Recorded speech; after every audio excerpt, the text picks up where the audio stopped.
This New Deal is true for all over the country. Somalia maybe was one of the best countries who utilize it the most, and we get 8 to 12% of those funds reached Somalia. There was a unique case whereby one of the international partners has put into the report that they expended $10 million. And what will they expend it? By building their own embassy in Somalia. And that was part of the pledged amount of money. So it was like that. It never happened. So the two problems now exist is that was the pledge especially made for Somalia. It didn't happen. And the other thing is that, please, don't misunderstand me. The international community has generously supported in Somalia. We have, every 5 years, we have shocks, mainly natural disasters like floods or droughts, and that's where the international community has always been generous to come and save lives and support Somalia.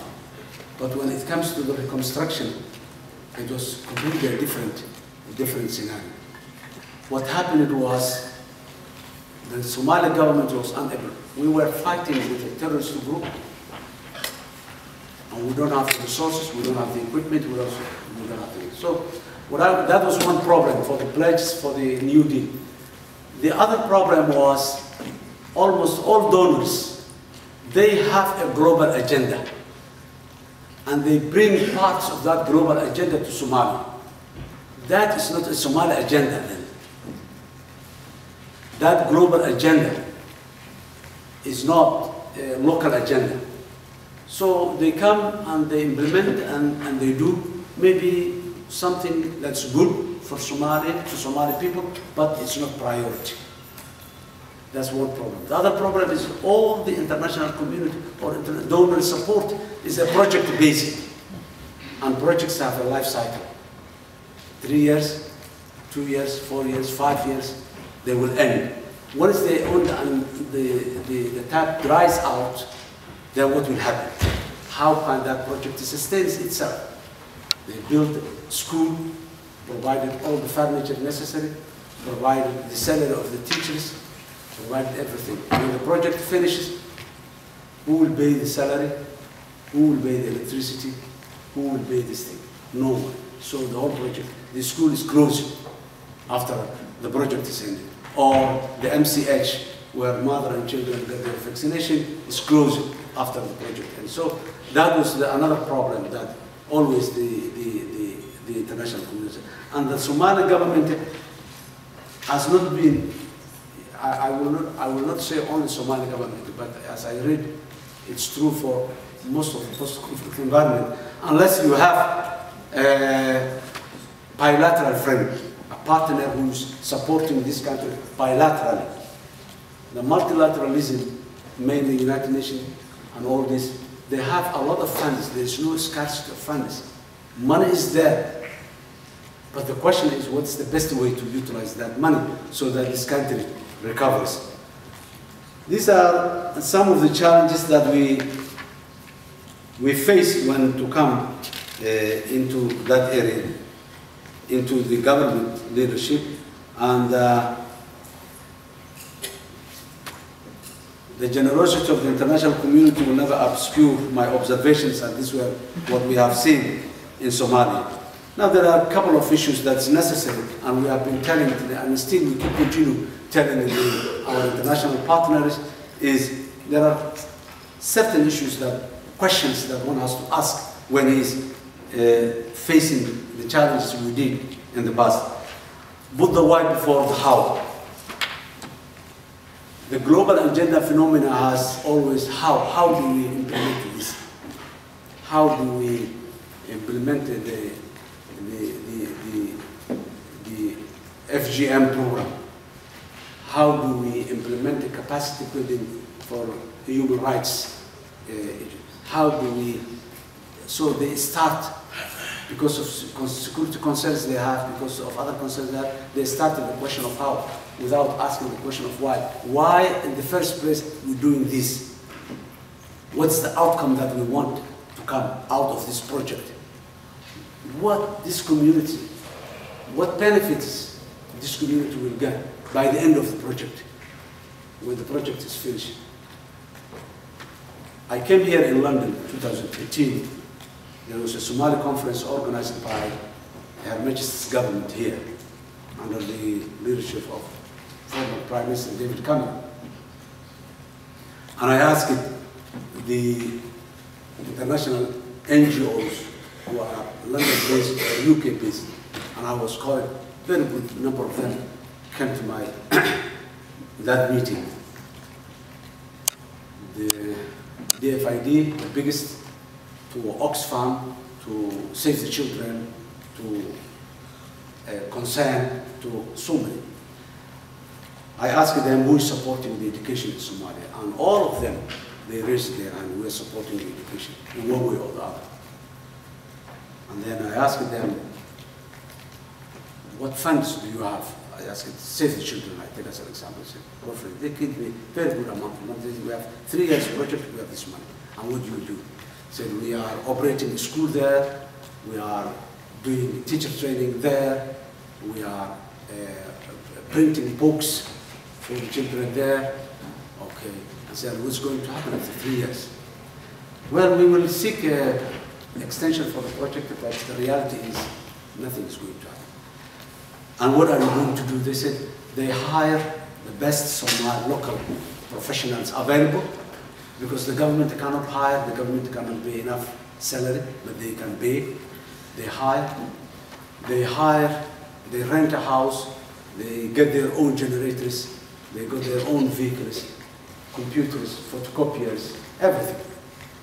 While the Minister of Education does not have any of these things.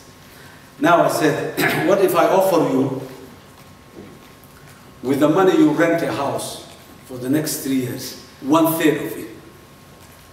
If you repair, rehabilitate 5 rooms in the building of the Minister of Education, which is not good shape now.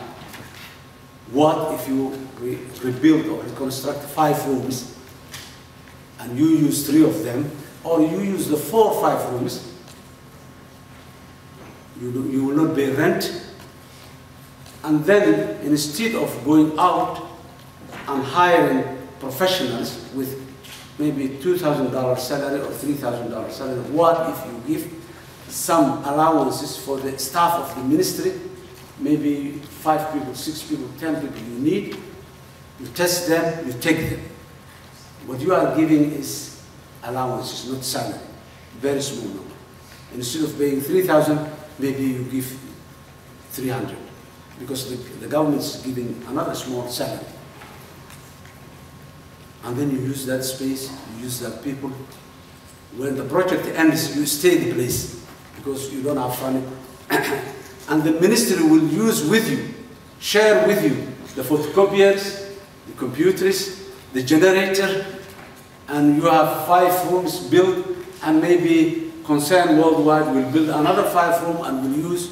So the ministry will have all buildings rehabilitated, staff given some incentives and allowances, very happy to work, and then you are in a very proximate area and you can share what you are doing.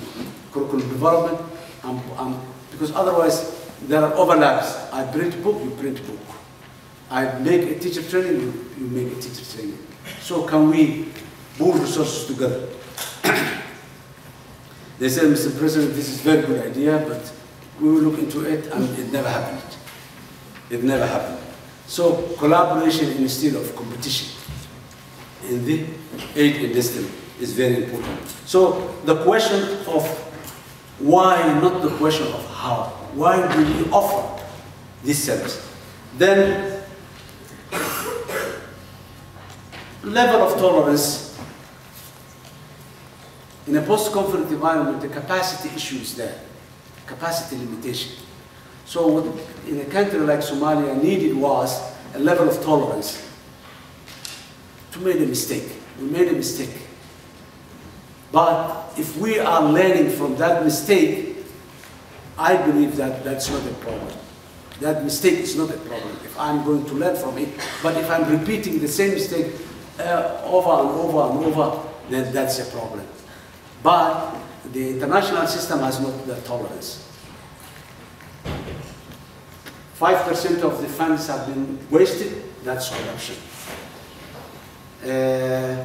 Quality of this thing is, so it's not, you know, they look procedures, these procedures are not there, so the system is not transparent, it's not trustworthy to put money into it.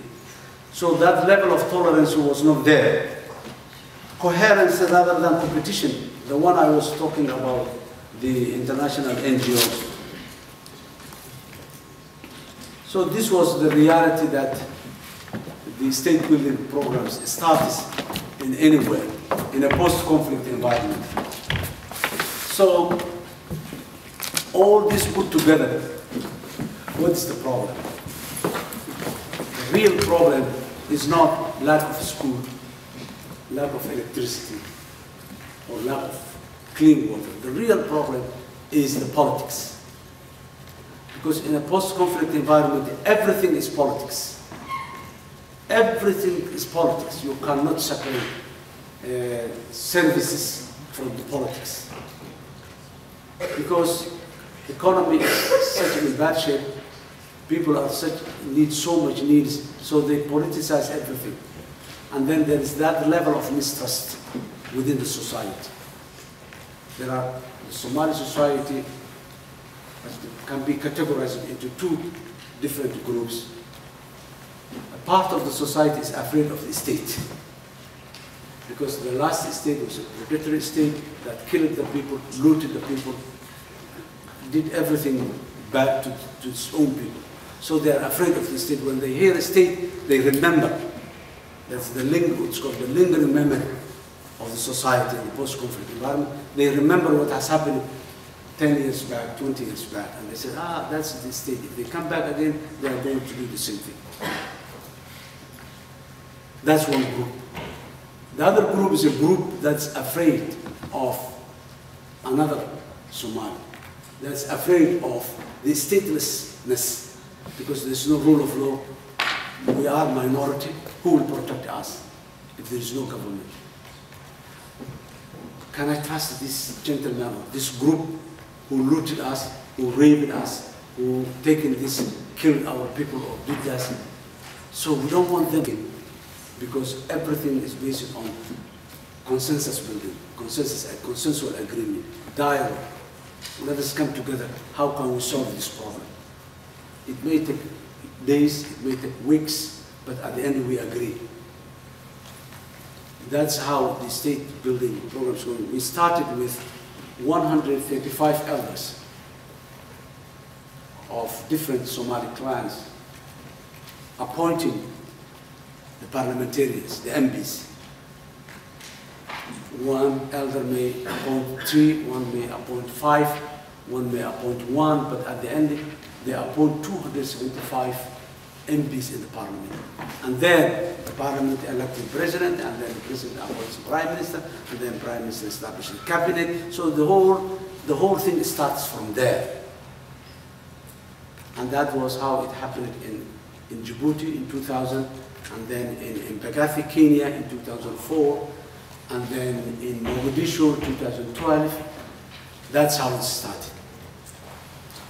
So, and there's a formula called 4.5, 4 major clans and 1/2 minority clans. We call it the formula 4.5. That's how power sharing is taking place. So now, shall we remain there for how many years? That's the question. We tried our best to move away from that 135 elders. Still, the MP represents a clan. But we tried to create an environment and give an opportunity to the clan itself to make an election. People to compete within the clan, not national, but within the clan. Instead of one elderman writing himself, or writing his relatives, and writing his friends, or writing someone according to his own judgment only, we said the clan comes together and they elect their MP. So I can compete within the clan, he can compete, she can compete. So that's what happened in 2016.